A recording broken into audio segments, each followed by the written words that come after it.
বাণিজ্যিক জাহাজ থেকে পাচার করে আনা ২৯ বোতল বিদেশি মদসহ আব্দুর রহিম নামের এক মাদক ব্যবসায়ীকে গ্রেপ্তার করেছে পুলিশ। বুধবার গভীর রাতে পৌর শহরের শামসুর রহমান সড়কে অভিযান চালিয়ে তার ভাড়া করা বাসা থেকে তাকে আটক করা হয়।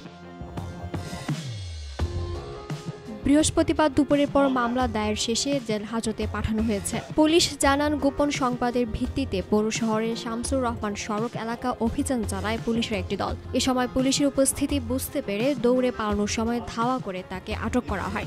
তার দেওয়া তথ্য মতে শহরের শামসুর রহমান সড়কে ভাড়া বাসায় তল্লাশি করে ২৯ বোতল বিদেশি হুইস্কি সহ আব্দুর রহমানকে আটক করা হয়।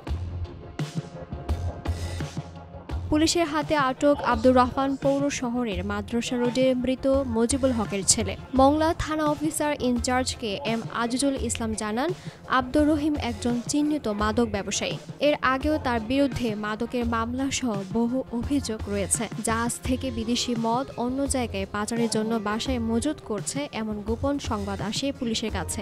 এসআই মিরাজ সহ পুলিশ সদস্যরা অভিযান চালিয়ে মদসহ হাতে নাতে তাকে গ্রেফতার করা হয়।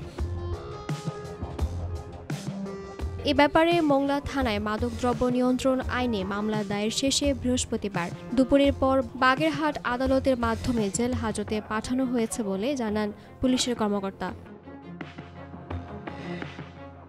দিলরুবা তন্নি, ভোরের পাতা।